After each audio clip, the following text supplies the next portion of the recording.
Hi everyone, my name is Gemma and this is going to be my video response to the tag on what being a witch means to me.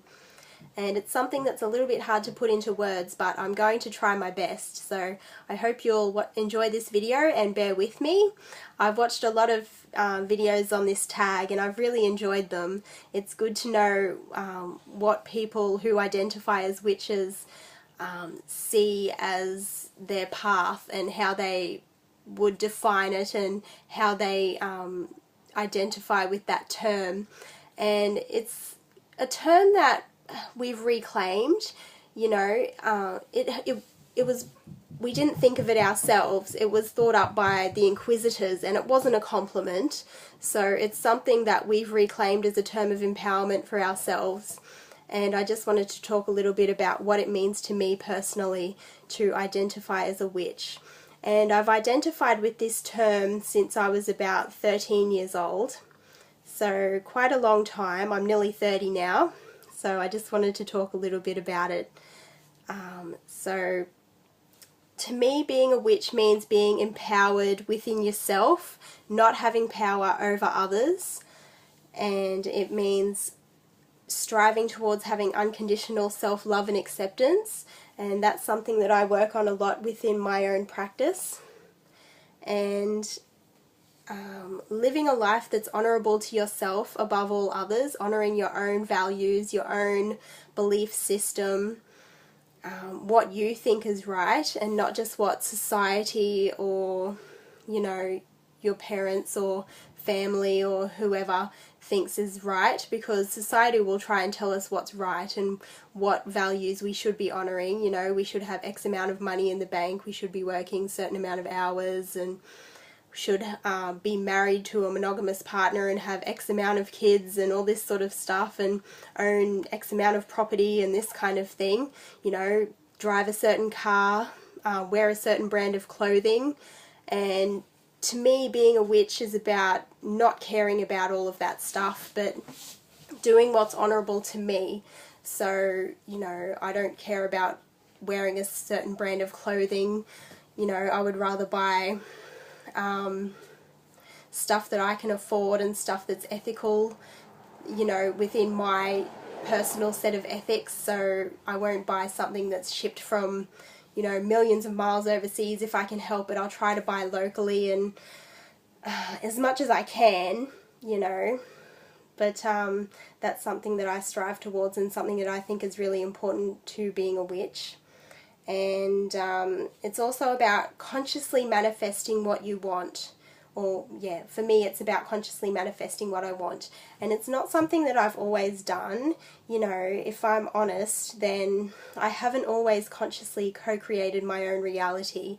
And there's things that I've fallen into. And, you know, over the years, like being a witch for over 15 years, there's been times when I feel like I haven't always consciously manifested everything that I want. You know, there's times when I'll look around at my life and think, yes, everything that's in my life, I've manifested it for good or bad. You know, at the time it was what I wanted.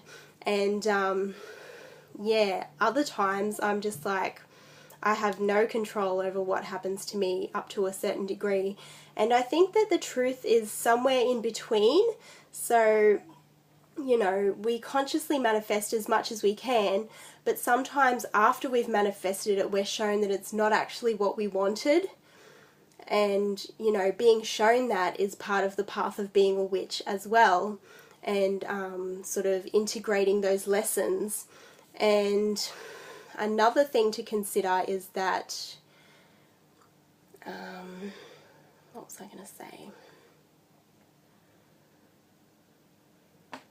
Yeah, we're not always, sometimes we're shown that what we thought we wanted is not always what we want.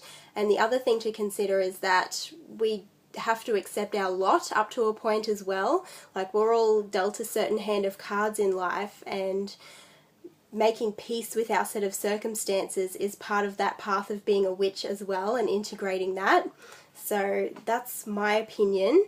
And those are my thoughts. And an analogy that sort of comes to mind is that in the late 90s and early 2000s, I read a lot of Rolling Stone magazines, and I read some interviews with Shirley Manson, who's the front woman of the band Garbage. And in those interviews, she sort of said that she fell into being in bands, and she just happened to be in this band that became really successful and around the world, and she just attained all of this success. And it was actually really hard for her. She was struggling with self-loathing, and she ended up having to do therapy to overcome these hard lessons that she'd been through in her life with her upbringing and that kind of thing.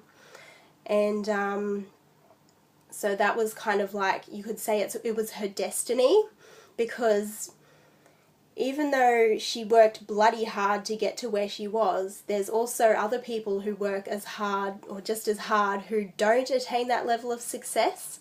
So, you know, yeah, you could say that it's her destiny, and I sort of compare it to someone like one of my favourite rock stars, who's her name is Adelita, and she's an Australian rocker who was in the band Magic Dirt before their bass player died and they broke up. And, you know, she's still quite successful, but she hasn't got that level of worldwide success that Shirley Manson from Garbage has. And it's like, would you say that someone like that is more of a rock star than Adelita? And I would say no, they're both living that lifestyle. You know, they're both putting the same amount of hard work and everything into being a rock star and the rock and roll life and their music and their craft and their art form. And they're both rock stars, you know.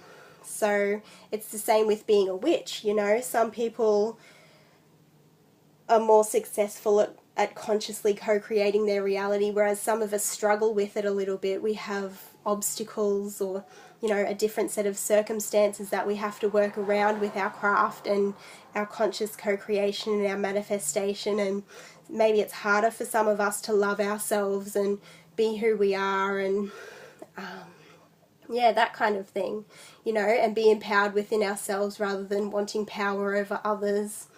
So that's what being a witch means to me in a nutshell. As I said, it's something that's hard to put into words and explain to someone else.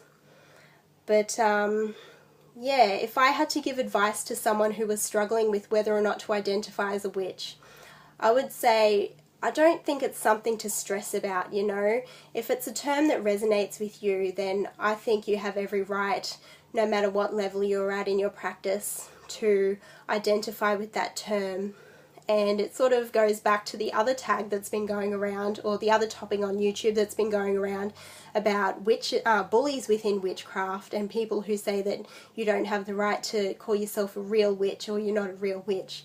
You know, I agree with Amber Honeyraven when she said that those people need to get a hobby, and you have every right to call yourself a witch if you feel that that term resonates with you.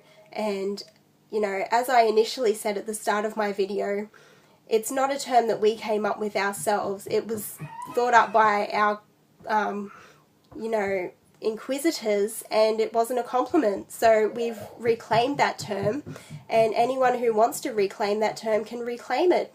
And I just want to say, be yourself, love who you are, and let your freak flag fly. I'm just thinking of a song quote that's come to me that's by the band Incubus, and I suggest we learn to love ourselves before it's made illegal. So learn to love yourself before it's made illegal. And thank you for watching my video. I hope you've gotten something out of it, and blessed be. Bye!